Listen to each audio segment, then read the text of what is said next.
Good afternoon, everyone, especially to my TRCBC family. Happy Wednesday to all of you.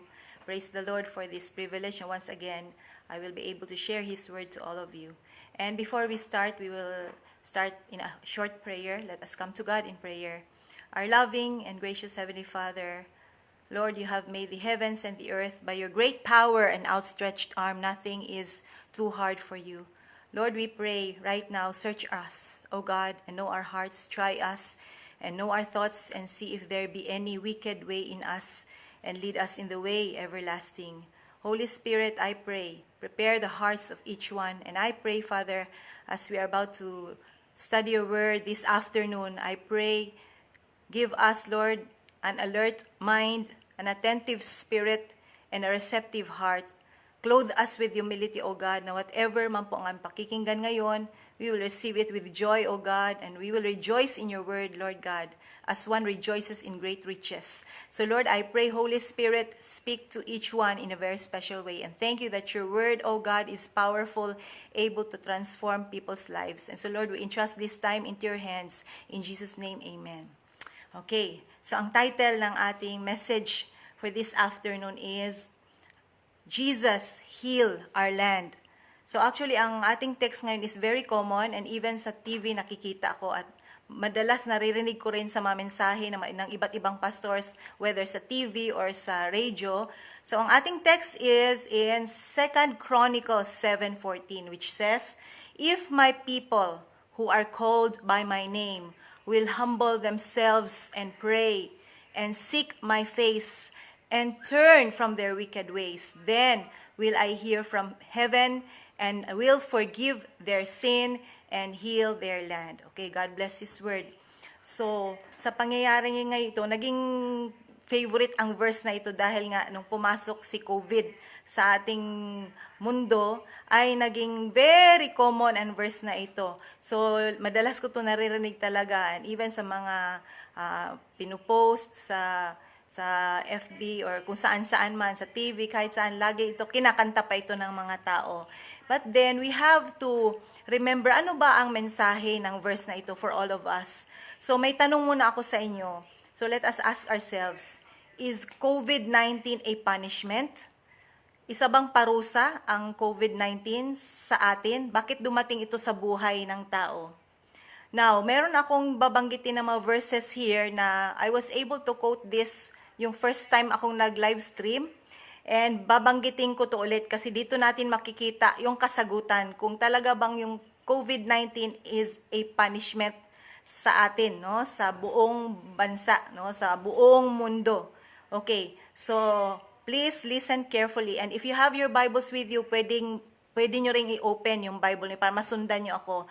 I'll be quoting from Deuteronomy 28, verse 15, 20, and verse 22.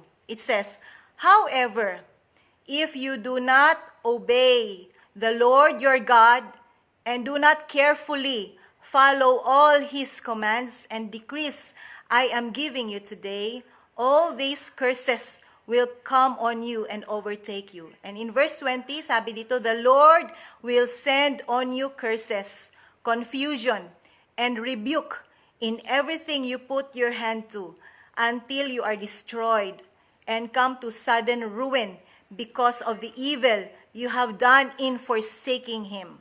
Verse 22, "The Lord will strike you with wasting disease, with fever and inflammation, with scorching heat and drought, with blight and mildew, which will plague you until you perish." So, may binanggit, until you perish. Deuteronomy 28 naman, 47 to 48. "Because you did not serve the Lord your God joyfully and gladly in the time of prosperity."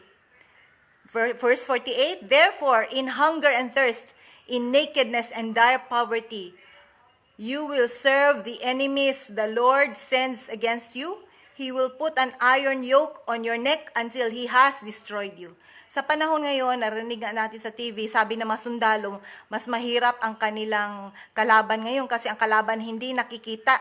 So itong sa Deuteronomy, talagang physical to, talagang literal may kalaban. Pero sa panahon natin ngayon, Yung ating kalaban, totoo, hindi natin nakikita. Ito yung COVID-19. Now, I believe, naniniwala ako talaga ang COVID-19 is really a punishment. No? Bakit? Very clear dito sa nabasa natin, if you do not obey the Lord your God carefully and if you do not follow all His commands. Kasi karamihan ng mga tao ngayon, namimili lang ng commands. Pag nagbabasa nga ng Bible, portion lang eh. They don't read the whole Bible. No? Kumukuha lang sila ng portion ng Bible na gusto nilang pakinggan. Kaya nga ang ibang tao, pag nagsisimba rin, namimili rin ng speaker. Ayaw nila ng mga speaker na nagre-rebuke. Gusto na puro nakaka-encourage, puro nakaka-uplift ng spirit. I'm not saying wrong yun. Kailangan natin, of course, ng mga messages na nakaka-encourage, nakaka-uplift ng spirit. But there are really times na kailangan ng tao ma-rebuke at makorek. Kasi yun naman ang sabi sa 2 Timothy chapter 4, verse 2, di ba? Preach the word, be prepared in season and out of season, correct, rebuke, and encourage with great patience and careful instruction. So, sa panahon ngayon, mga tao kasi namimili sila ng gusto nilang pakinggan. Ang gusto nilang pakinggan, puro yung masasarap sa pandinig na ayaw nila ng rebuke, ayaw nila ng correction. At ang nangyayari, dahil hindi na-rebuke, hindi na-correct, hindi na nila alam na yung ginagawa nila ay evil na pala in God's sight.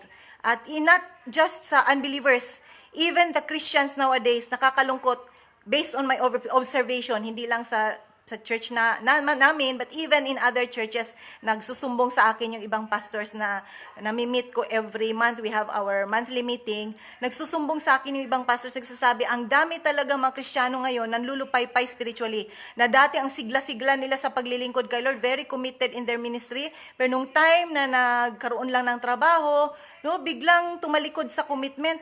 At madalas late na sa mga gawain ng Lord, laging excuse, trabaho nila.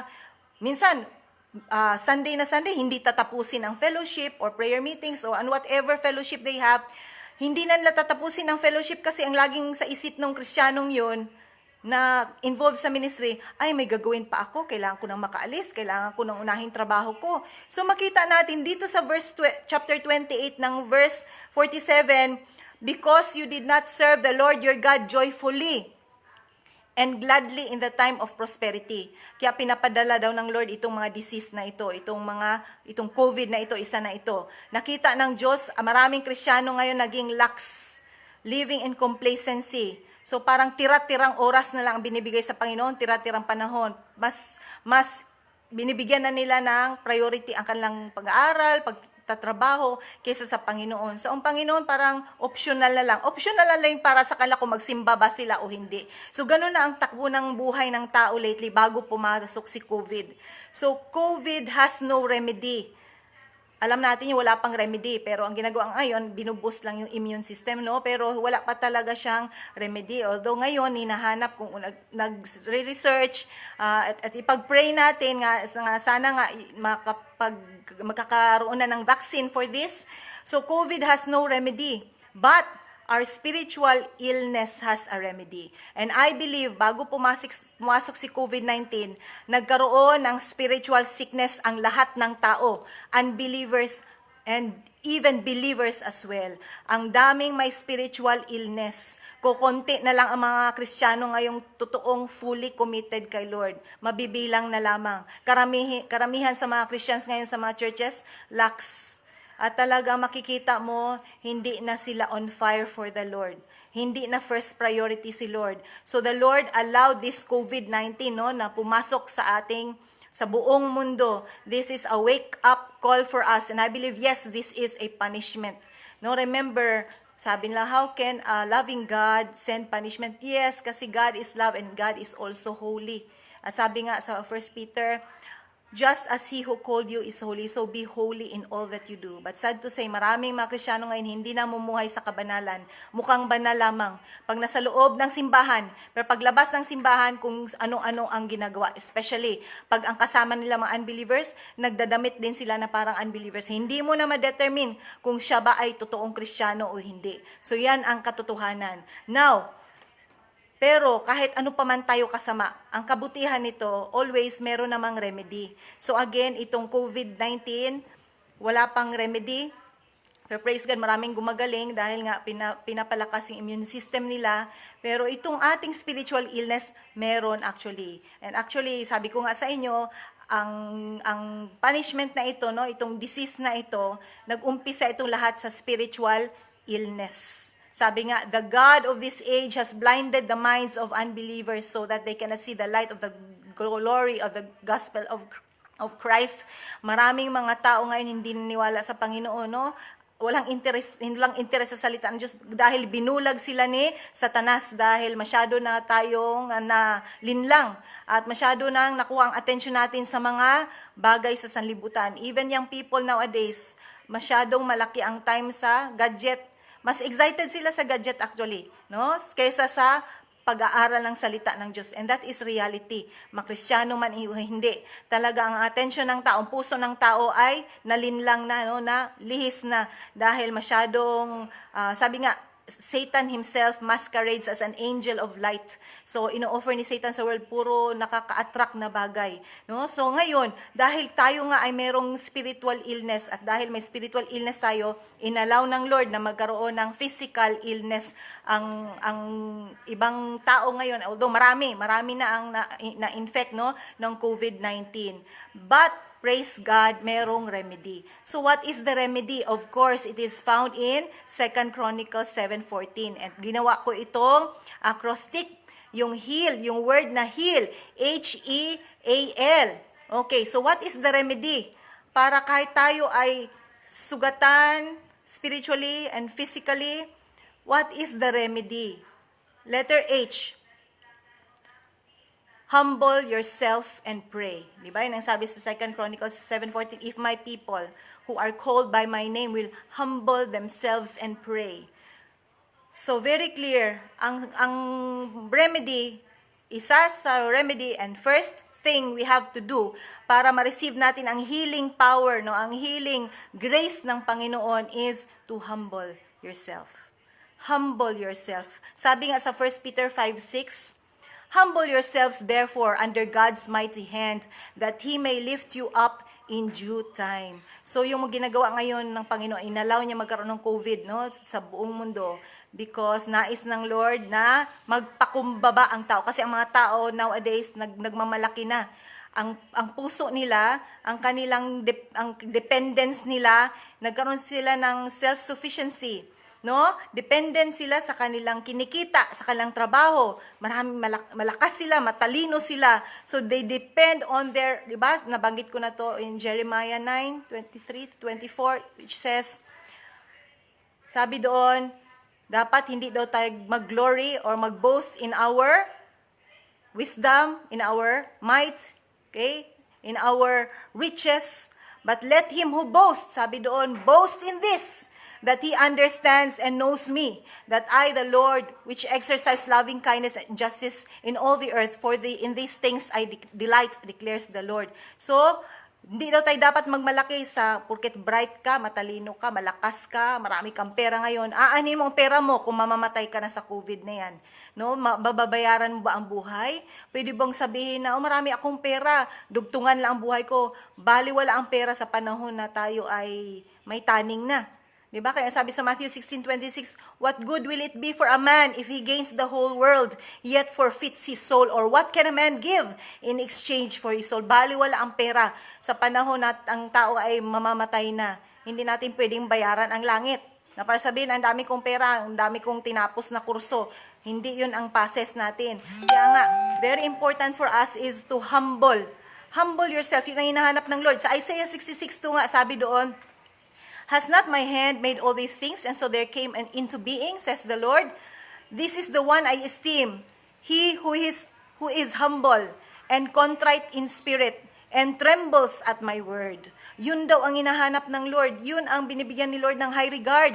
Yung humble, mababa ang loob. Yung mga tao marunong magtanggap ng correction. Very, very, nakakalungkot, no? Very sad na marami talagang even Christians nowadays na ayaw magpa-correct talaga. Pag kino-correct mo, magtatampo, mawawala pa sa church, hindi na magsisimba. So it just shows that those people are not humble, punong-puno ng pride. Yung mga tao taga ayaw tumanggap ng correction, sa tingin nila tama sila, no? Lagi silang tama, ayaw nila tumanggap ng correction, ng rebuke. So, isa ito sa senyales na isang taong ganyan, ayaw tumanggap ng correction ay ma-pride. At sabi nga sa Bible, sa Proverbs 16, pride goeth before destruction, and a haughty spirit before a fall. And then, sa Proverbs 12:1, sabi, he who loves discipline is wise, but whoever hates correction is stupid. Stupid ang taong ayaw tumanggap ng correction. Kaya nga pag natatamaan tayo sa mga mensahe, actually ako gustong-gusto ko yung mga preacher na nagpapatama, nagko-correct, nagre-rebuke, gustong-gusto ko yan.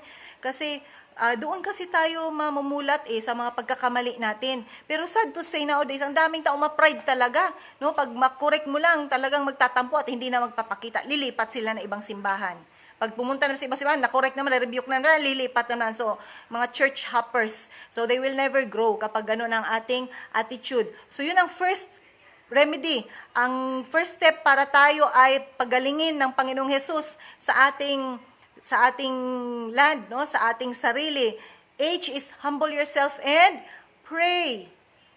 Manalangin ka. So pag sinabing contrite, no, the Lord esteems those who are humble and contrite in spirit. Contrite means remorseful, no? Yung talagang tinatanggap nila na mali. They admit, no? Nag-admit sila sa kasalanan and then they repent of their sins. So, ang nakakalungkot, ang daming sabing nag-admit lang sila sa kasalanan nila, pero hindi sila nag-repent.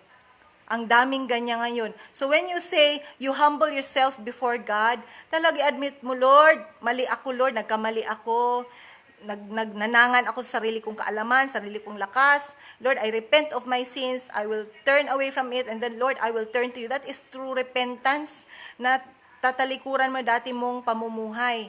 At susunod ka sa kalooban ng Diyos. And then you pray. Kung dati, less lang ang prayer mo, this is the right time you pray more. Actually, sa Colossians 4:2, very clear, devote yourselves to prayer, being watchful and thankful. Kaya karamihan ng mga tao ngayon, nakikita ang reklamador. Yung mga taong mahilig magreklamo, ibig sabihin lang they are not prayerful. Kasi kalakip ng pagiging prayerful, ang effect ng pagiging prayerful mo ay magiging thankful ka. You will be content with what you have. No, kung ano meron, Lord, thank you. No, kung wari, ito lang ang kakainin mo today, thank you, Lord, at least may nakain. At least may tubig, no? At least mayroong tulong sa government. So nakakalungkot ang iba, nagre-rebelde sila ngayon, nagre-reklamo sila sa government to think our government is doing their best, no, para ma-supply ang needs. Pero syempre, hindi nga naman agad-agad darating ang tulong So we have to be patient. So while waiting sa help, dapat sana mag-pray ka. Hindi yung reklamo tayo na reklamo. Kasi talaga, ang taong reklamador, ibig sabihin lamang yan ay sila ay wala pang spirit of humility. Kasi gusto nila agad-agad, yung gusto nila, masusunod yung mga gusto nila. So we have to, kapag ganun tayo, of course, walang healing na mangyayari.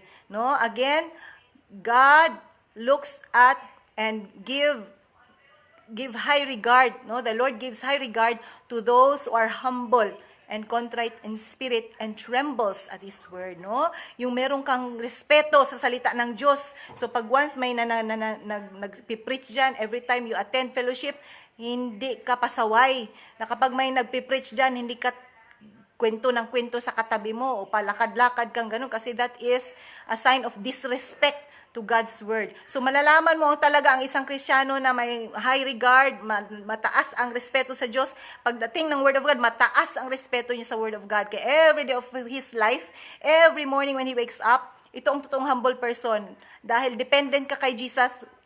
Every time you wake up in the morning, you pray and then you read God's word kasi dependent ka sa power ng Lord. Hindi ka dependent sa sarili mo. Kasi you know that by your own, you can do nothing. Apart from Jesus, you can do nothing. So wala tayong pwedeng ipagmalaki. So yun ang reason kung bakit inalaw ng Lord yung COVID na yan. Nais ng Panginoon, mag-depend tayo sa Kanya totally. So yun ang letter H, humble yourself and pray. Next, E, evil ways should be cut off. Isa sa remedyo is, evil ways should be cut off. Okay, sabi nga sa Psalm 34:14, turn from evil and do good. Seek peace and pursue it. Okay, so very clear na nais ng Panginoon, ipursu natin ang peace. So ano yung peace na nabanggit before? We have the spiritual peace, the emotional peace, and the relational peace. So spiritual peace, peace with God. Of course, dapat meron kang eternal life, eternal salvation from the Lord. You have peace of God, na whatever trials might come, meron kang peace within you, na hindi tayo magbagulbol, no? Kundi magpapasalamat tayo sa lahat ng nangyayari dahil merong kapayapaan ibibigay si Lord sa iyo, kagaya ng sinabi sa Philippians 4:6-7. And of course, we have relational peace, no? Relational peace, spiritual, emotional peace, peace of God, and the relational peace, no? So relational peace, yun yung relasyon sa kapwa. Sabi sa Romans 12:18, if it is possible, as far as it depends on you, live at peace with everybody, with everyone. So habang tayo nabubuhay sa mundong ito, sabi daw, mamuhay tayong may kapayapaan na hindi tayo palaaway. No, so that is an evil way na mahilig tayong magreklamo, mag-complain, magrebelde, wala tayong respeto sa authorities. So that is an evil way. So sabi, para pagalingin ng Lord ang land natin, we have to cut off our evil ways. Actually, sabi nga sa Psalm 34:16, the face of the Lord is against those who do evil, to cut off the memory of them from the earth. No, ika-cut off ng Lord. Kaya nga yung mga taong natutukhang, no, yung mga nagdodroga, napansin nyo, ang igsi lang na buhay, namamatay sila kasi totoong Bible eh. Sabi ng Lord, the face of the Lord is against those who do evil, to cut off the memory of them from the earth, no? Naka-cut off na shorten ang life nila tuloy kasi nga they are doing evil things, no? At ang jablo talaga, atat na mamatay na rin ang tao agad-agad na nasa kasalanan, namumuhay sa kasalanan para syempre kampi niya, no? So they will be thrown in hell.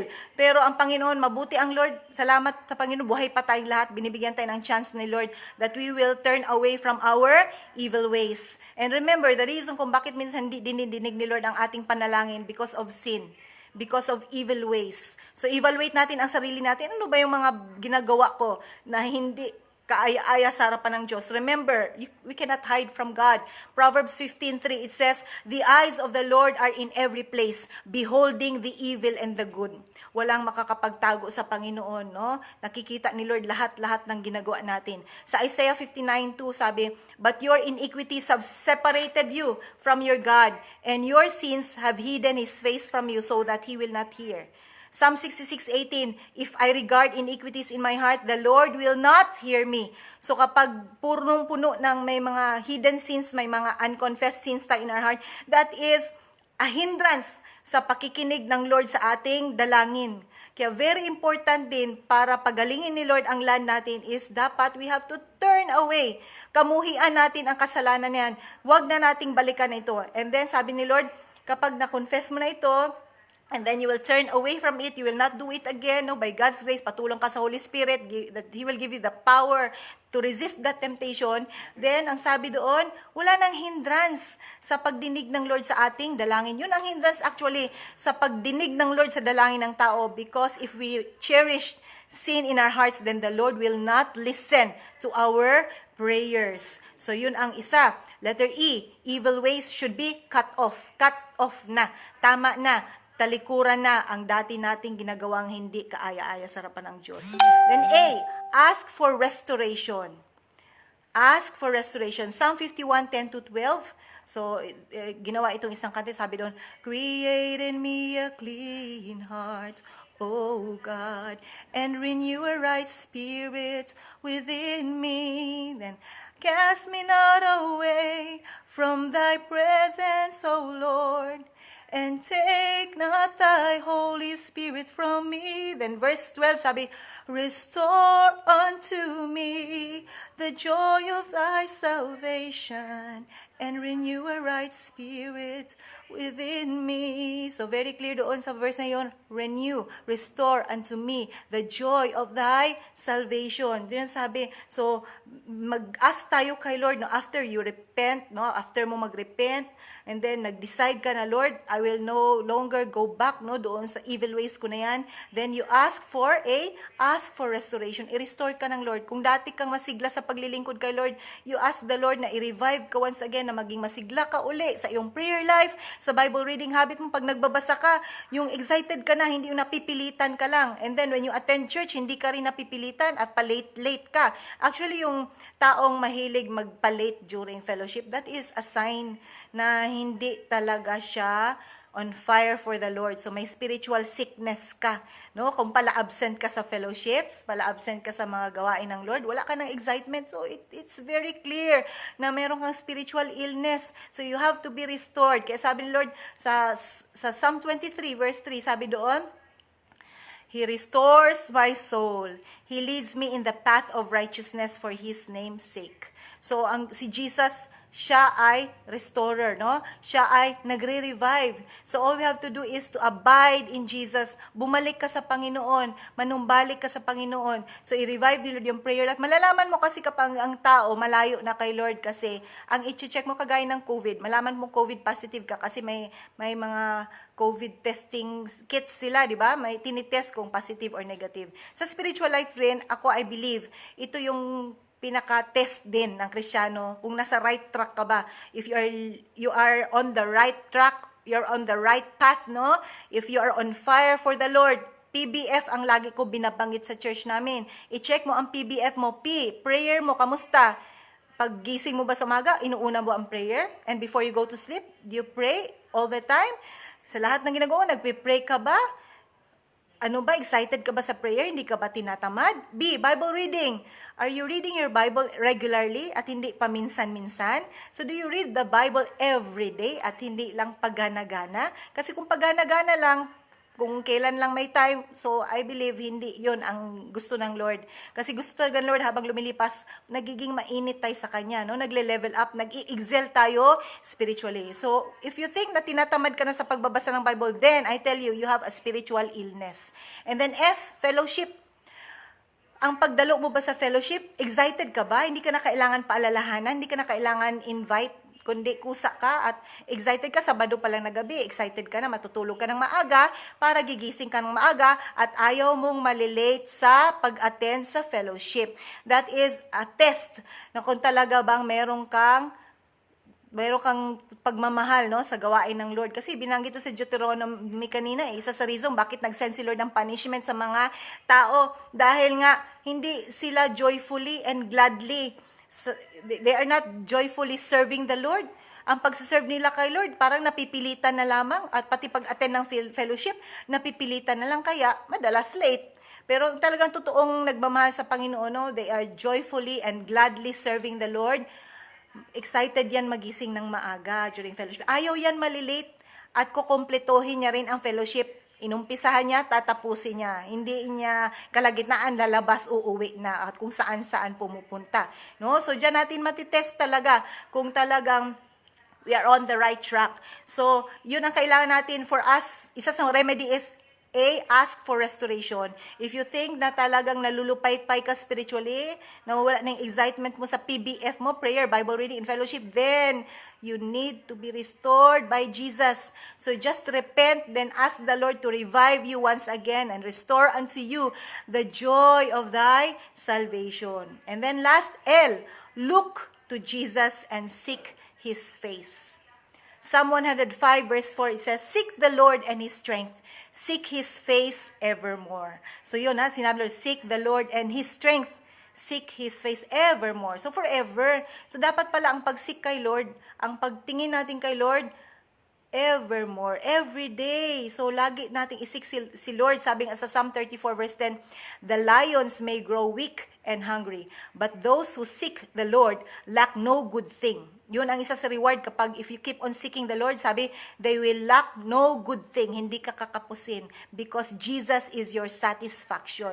Si Jesus ang mag-fill up ng emptiness mo. Si Jesus ang mag-fill up ng kakulangan mo. Kung sa tingin mo parang kulang ka ngayon financially dahil sa lockdown, pero sige lang Lord, ikaw naman ang Jesus, you are my everything. So kahit wala pagkain, basta importante may word of God. Kagaya ni Jesus, diba? Sa John 4:34, blessed ako sa sinabi niya sa mga disciples, ino-offeran siya ng pagkain. Paano sagot niya? My food, said Jesus, is to do the will of Him who sent me and to finish His work. So talaga ang pagkain ng Panginoon Jesus ay ang sundin ang kalooban ng Diyos. No? So, hindi masama po maghahanap buhay tayo. Kailangan natin maghanap buhay. Kailangan kumita. Pero wag sana na ang atensyon natin, ang ating sinisik na ba? Ang tinitignan na natin yung ating negosyo. Masyado na tayong malaking oras dyan sa business na yan, o sa trabaho na yan, o sa pag-aaral na yan, kung masudyante ka. And then, set aside mo na yung commitment mo kay Jesus. So, remember, isa sa paraan, remedy for God's healing to be upon us is, look to Jesus and seek His face. Lamentations 3:25. The Lord is good to those whose hope is in Him, to the one who seeks Him. So, napakabuti ng Diyos sa lahat daw nagsisik sa Kanya. Pag sinabing inuuna ang Diyos, hindi siya second or third or last priority. First priority, kaya alam mo, kagaya niyan, alam mong fellowship nga naman. Example na lang, right? Alam mong prayer meeting mamaya. May prayer meeting mamaya, and then magta-transact ka ng buong araw na mapapagod ka talaga ng todo. Anong energy mo pa pagdating ng fellowship in the night? Walang masama kung mag-work ka that day. Make sure, mag-reserve ka naman ng energy para pagdating mo sa gawain ng Lord, meron kang the best yung ibibigay mong worship kay Lord. Even sa Sundays, alam mo namang linggo kinabukasan, then nagpupuyat ka ng Sabado sa mga party-party na yan. Again, di ko naman sinasabing wrong. Make sure lang, kung nagpuyat ka, nagbigay ka ng energy mo dyan sa parties na yan, sa mga reunions, or whatever, Saturday night, make sure the next day, pag Sunday, meron ka ring lakas para i-worship si Lord at hindi tira-tirang lakas na lang ibibigay mo sa Kanya. So that is seeking the Lord first. No, look to Jesus. Micah 7:7. Therefore, I will look unto the Lord. I will wait for the God of my salvation. My God will hear me. Once you look unto Jesus, no, nakatingin ka sa Kanya, so hindi mo na masyadong makikita yung mga diferensya dito sa mundo. So hindi ka ba gaanong matitisod, no? Of course, tao tayo, makaramdam tayo ng hurt, ma-disappoint kami sa nakikita natin. But then, pag once you look to Jesus, you look at His perfection, kasi sa mundo, wala talagang perfect life. Talaga makikita ang parang unfair ang mundo, napakasama naman ang taong ito, ginawan ko ng kabutihan, in return, masama ang ginawa niya sa akin, gilibak-libak niya pa ako, pinintasan niya ako. So, ganun, no? So, makita natin, kapag panay ang tingin mo talaga sa mundo, tumingin ka sa kapwa mo tao, tumingin ka sa leaders natin, again, walang perfect person here on earth, only Jesus is perfect. Kaya nga sabi ni Jesus, look to Jesus. Why should we look to Jesus all the time and seek His face all the time? Because He alone is perfect. Siya lang ang perfect. Kaya kung makita natin ang perfection ni Lord, yung mga imperfections na nakikita natin sa mundo, si Lord ang magpapaintindi sa'yo na sige lang anak, intindihin mo na lang ang taong yan kasi may kahinaan siya. You pray for that person. So instead of magsama ang loob ka sa taong yan, sa nakikita mo sa mundo, you will pray na lang for that person. Hindi ka makikipag-away. Okay? Hindi ka magkaroon ng grudge or bitterness in your heart. Okay? So ganun yun. Pag once we want to seek the answer of the Lord na we want Jesus to heal our land, we have to follow this. And then promise ng Lord, diba? If my people who are called by my name will humble themselves and pray and seek my face and turn from their wicked ways, then anong dito ang sasagot ng Lord? Then I will hear from heaven and I will forgive their sins and heal their land. So yun ang kagandahan, no? Talagang ihihil ni Lord. Pagagalingin ng Lord ang ating land, no? Even ourselves. Kasi nga, again, nag-uumpisa ang problema within the hearts of men. So, again, i-recap lang natin, no? And what is the remedy sa ating illness, no? Kasi may sakit nga ang ating land. So, H, humble yourself and pray. E, evil ways should be cut off. A, ask for restoration. L, look to Jesus and seek His face. Do you seek the Lord's face? Actually, ang seeking the Lord is every day. Every day of our lives, we have to seek the Lord's face. Every morning when we wake up, we seek the Lord's face na, Lord, unahin natin, Lord, before you get busy with anything, and before you get to go to sleep, seek mo pa rin sang Lord. Ang Lord, thank you sa nangyari today. Maganda man o pangit, thank you Lord. Dahil alam mo, si Lord ang higit na mahalaga sa'yo kaysa sa mga bagay din sa sanlibutan. May pera man o wala. Thank you Lord because you mean so much to me, Jesus, than anything else in this world. So yun yung taong totoong nagsisik sa Panginoon. And then promise ng Lord, He will lack no good thing. No? Those who seek the Lord lack no good thing. Hindi ka kakapusin, no? Hindi ka kakapusin taga because the Lord will provide your needs spiritually and materially. Hindi sinungaling ang Diyos, totoo. Totoo yun ang sinasabi niya. Tutuparin niya to those who are humble in spirit, no? So let us pray na by God's grace ma-develop sa atin yung spirit of humility. So let us come to God in prayer. Lord God Almighty, thank you for reminding us in order for our land to be healed, we need to humble ourselves before you and seek your face and turn from our evil ways. And then, Lord, you promise in your word that you will forgive our sins and you will heal our land. Lord, have mercy upon us, O God. Forgive us, Lord, for those times naging negligent kami sa aming prayer life, sa aming Bible reading, even sa pagdalo namin sa fellowship, hindi na ito naging mahalaga sa iba, Lord God. Ito ay parang obligasyon na lamang. I pray, Lord God, restore unto us the joy of thy salvation and renew a right and steadfast spirit within each one of us. Lord, kung sino po dito, Panginoon, may spiritual illness until now, hindi pa po nakaka-recover, Lord, touch their hearts right now, O God. I pray, O God, that you will lead them to genuine repentance, Lord God. Convict them by your Spirit that they will turn away from their wicked ways and they will turn to you, O God. I pray that they will come to their senses and escape from the trap of the devil who has taken them captive to do your will, O God. I pray, lead them, Lord, in the path of righteousness for your name's sake. And Lord, I pray, heal our land. Lord, we ask for your mercy. I pray for all the people around the world. Lord, I pray, guide them, direct their lives, Lord God, and draw them nearer to you, Lord Jesus. I pray, ma-realize po ng mga tao, Lord, na kayo po ang higit na mahalaga sa buhay namin. Hindi po ang pera, hindi po ang pagkain, hindi po ang karangyaan sa mundong ito. But Lord, you alone, Lord Jesus, can satisfy us. You are our reward. You are our treasure, O God, and no one, O God, can ever take your place. There is none like you, Lord. Lahat po ng bagay sa mundo, iiwan namin ito. Heaven and earth will pass away, but your word will never pass away, O God. So Lord, tulungan niyo po ang bawat isa, ma-realize pa na kayo po ang higit naming uunahin, Lord. We will give you priority, O God. We will look to you, Jesus, all the time. We will seek your face evermore, O God. At salamat, Lord, if we will do this, we know, Lord, we will receive healing from you, O God. Thank you, Jesus, that you are our Jehovah Rapha. You are our great healer, our great physician. So Lord, we ask for your healing mercy sa lahat po may sakit ngayon ng COVID, Lord. Touch their bodies, Lord, and heal them, O God. Higit sa lahat, hindi lang sa physical. Higit sa lahat, spiritually heal them, O God, and draw them near to you, Jesus. We pray even for the frontliners. Bless them, Lord. Cover them with your precious blood. Bless our government officials, locally and nationally, especially our President. Pour out your favor upon him. Give him strength, good health be upon him, and wisdom, Lord God. Salamat, Lord. Binigyan niyo po kami ng responsableng presidente, Lord. And I pray, Father, that you will give him more strength and wisdom from you. Higit sa lahat, I pray that he will come to know you, Lord Jesus, as his personal Savior and Lord. Salamat, Panginoon, na kumikilos po kayo, Lord God, sa buhay ng bawat isa. Thank you, Lord God, sa pangungusap niyo sa amin because of this COVID-19 issue. Salamat, Lord, meron po kaming mga lessons na nalelearn. Higit sa lahat, to nalaman po ng buong mundo na kayo po talaga ang aming refuge, Lord. You are our strength and a very present help in times of trouble. Thank you, Lord, for hearing our prayers. We bless you. We magnify your name. In Jesus' name, amen and amen. God bless you.